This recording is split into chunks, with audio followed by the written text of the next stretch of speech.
the athletes you've done, from Tom Brady, Russell Westbrook, Conor McGregor, what do they all have in common since all your work on all these hours of research, all these hours of filming? What do they all have? What's one trait? That was a lot of words for one question.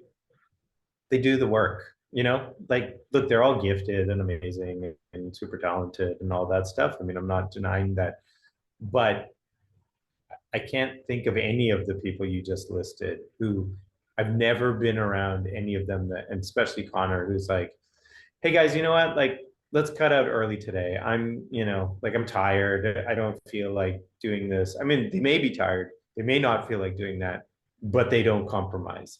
Conor, hey, Conor's going to have a sparring session for 2 hours today. Prepare for that. I learned over time, prepare to be there for 4 hours, 6 hours. Like, this guy is, and it reminds me a lot of Steph Curry. You know, Steph and Conor couldn't be more opposite in terms of personality. Conor, bombastic and wild. Steph is like quiet, kind, you know, all that, warm. But they're exactly the same. Here you're talking about Steph Curry, the greatest shooter in the history of the game, history of the planet, and yet is constantly obsessing over, like, how can I be better? How can I tweak this little thing to make me a better shooter? Cut to Conor McGregor, arguably, you know, one of the best fighters on the planet. He will watch this footage looking for little things like, oh, how can I do that better? How can I grapple better? How can I box better? You know, he's like looking for tiny little things that you or I, you know, would never, ever, ever in a million years notice. He sees something, he's like, oh, let's go back into the octagon and try this. And, you know, pretty impressive that way. And very, you know, Tom Brady's same thing with his throwing motion. It was the greatest, you know, quarterback in the history to make any throw, has made every throw over the course of 20 years. And yet you'll be with him, or you used to be with him during the offseason, and he's like, oh, I think if I improve, you know, my shoulder placement or my elbow or whatever, I think I can do this better. And you're like, all right, man, like, yeah, okay. But it's just, you know, obsessed.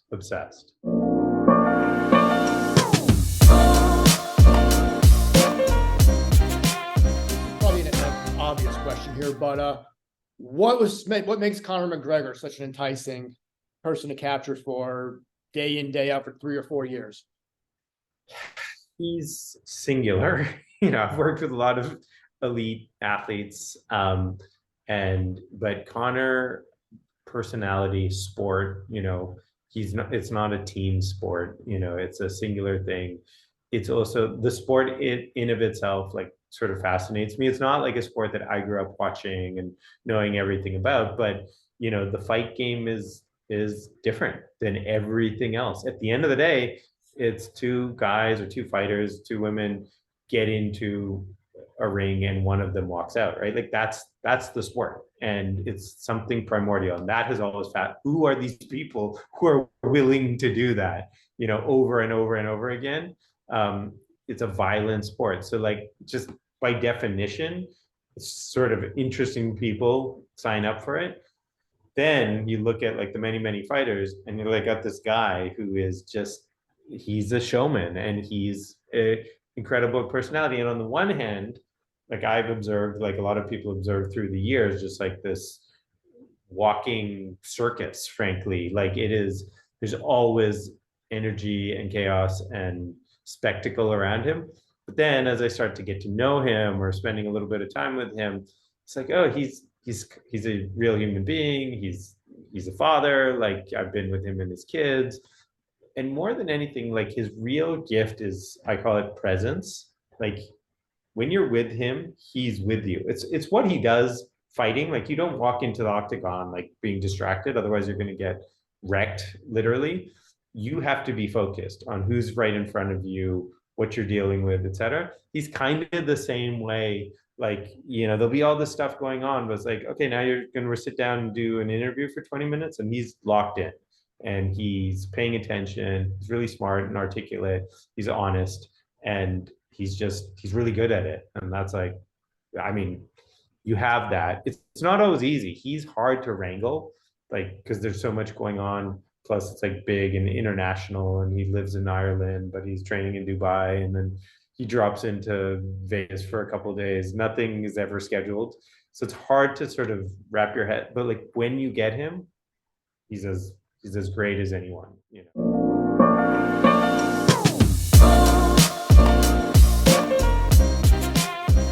Now, as a director, as a producer, was the timing perfect for this? I mean, you had COVID, you had the bus incident, you had loss, the recovery, the rehab, the comeback, then another setback. I mean, was it just perfect from a Yeah. director standpoint that, wow, all Yeah, this? I mean, look, you know, I hate to say it because nobody roots for, you know, you build relationships, you're around Conor, you're like rooting for him. Like I wanted him to win all those fights, and nobody wishes for a global pandemic, but all of these things, you know, storytelling 101, tension, you know, um, uh, failure, like, you know, like if everything was great all the time, if it was endless series winning, it's really like, okay, great. I mean, it's great for, but it's not great for storytelling, I'll tell you that much.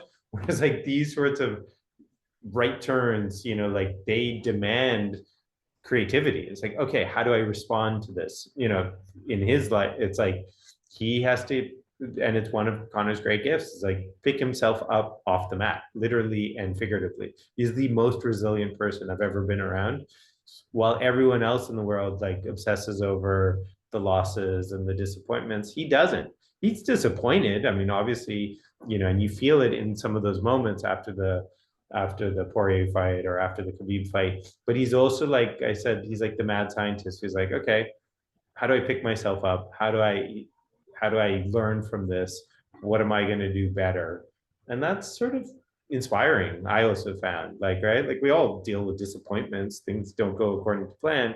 And some people just, you know, wallow in it, never are able to get past it.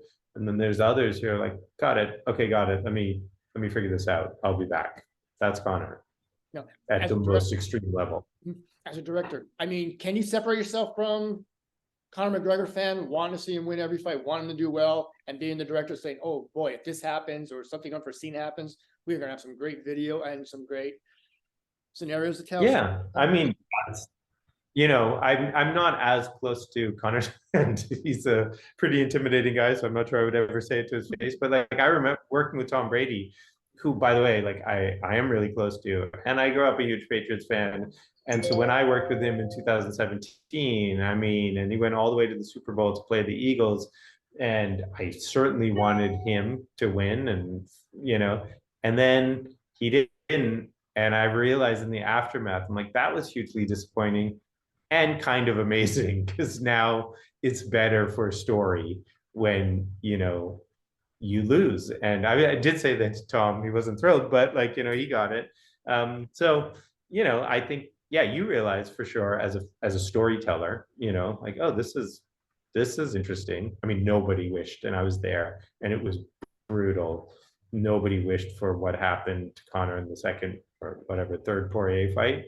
But, you know, like you've seen the series, like you're in that hospital within 24 hours, like that scene where he's talking, you know, it's an opening scene of the whole series of him in the hospital within hours of breaking. I mean, his ankle snap, his leg snapping.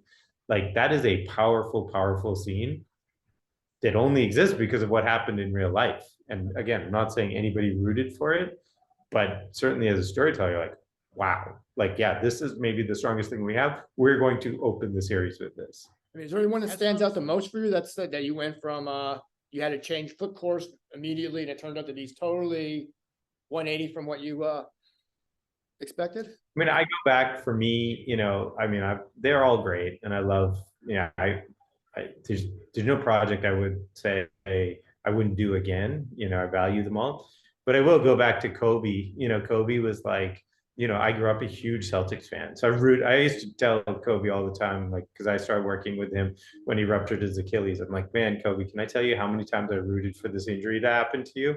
You know, and he was like combative, and he loved that. I mean, that was like Kobe, not unlike Conor, like tension and aggression is like part of his makeup, and so he responds to that. But you know, Kobe was definitely like he was challenging to work with, and so it wasn't easy. And yet, I feel like it was also the time in my career. It was like the first time I'd worked with anybody that high profile. So a huge challenge. But I would say all of my success, since is really, in large part due to him.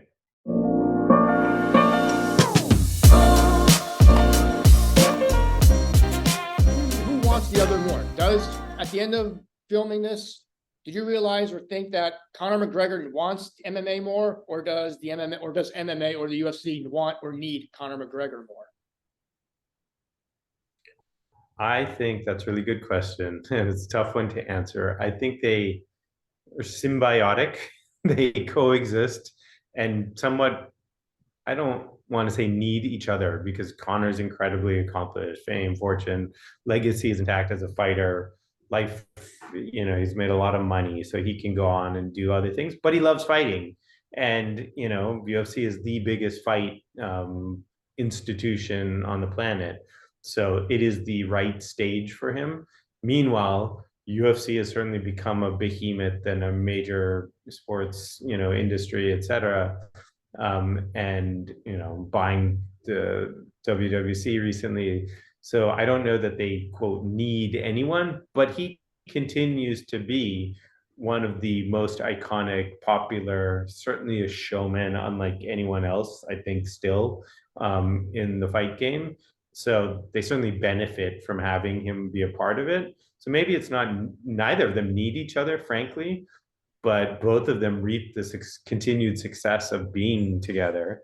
And, look, it's interesting, right? Because there's this sort of public perception of like tension and everything. But even through this, we saw like Dana and Conor, like they're both really smart business people. Mm-hmm. And I think really genuinely, good people. I say that they're smart, and they get in a room and they figure it out. They both see the bigger picture, and neither of them really hold grudges, seems to me.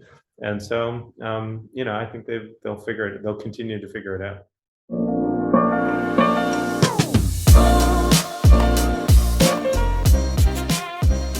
What advice would you give the young documentarians who want to do the same thing, who want to take on their first project? What's in store for them? Yeah, I'd say, like actually all these athletes say to me, or like you asked earlier, is like, what's the thing that, was the key ingredient to all of their success? They do the work. Like they show up and they put in the hours. And, so when it comes to storytelling or all of that, it's like, do your work, do your research, read Hero of a Thousand Faces, the hero's journey, the art of storytelling. There's a quote science to it. This isn't just like, being inspired all the time. It's like, story building 101 here, subjects, tension, conflict, like there's just basic elements, and you have to put in the work. The good news is like now we have the tools, the cameras, everybody's got a camera in their pocket. And there's platforms, we can get it out there, but doesn't mean like you still to sort of be the best, you got to like do the work and put in the time. Last question is, what was the piece of advice that you were given first off that still applies even to Conor McGregor and to everything going forward? Yeah, like it's not going to go according to plan. Like, I said that they call it unscripted television. I don't call it reality program because it's not reality. If it's not real necessarily, it's not all real. It's story building. So be resilient, like figure out how to adapt to the situation, how to, pick yourself up, and like, because the one thing I can guarantee, and in my experience anyway, is you'll build the outline, and then sooner or later, life is going to deviate from the outline. And now you have to be willing to be agile, and who's in the other thing I would say is like, choose carefully who you have around you, who's on your team. People like me get a lot of credit, do interviews like this, and get written up, and it's great. it's the team. It's, you know, the 30 people behind me on these projects, the cinematographer, the producer, the editor, the writers, the researchers, all of that. So who are those people? Because it's not just they have to be talented, they have to be good people, because they have to be people who are willing to get in there to work with you. How do you know the story's over? I'm curious to find out that. Why Yeah. why after this last fight did you say now we could end it? Why not wait till the next rehab or the next chapter, or even Well, before the because fight, that fight even came about? How do you know when it's over? you know, you don't. You just sort of choose a moment in time, and it did feel like, okay, like this last few years, a lot has happened, you know, both inside the octagon, outside the octagon, real life, right? Like, I think when we started this project, Connor had one son. He now has 3 kids. You know, it's like a lot has gone on, personally, professionally for him. So there's a lot of story to tell. And yeah, I mean, he hasn't announced publicly anyway, like a return date, but I think that's in the offing. But it just felt like, oh, a lot has gone on. We're actually at this moment where there's a bit of a breath, because usually in his life, it's just like the next thing. And it's like, oh, this feels like, there's certainly a lot more story to be told in his life. But for us, it felt like we're at a moment in time, a breath, you know, where he is still for a split second. Let's use this as a quote stopping point for this chapter of the story.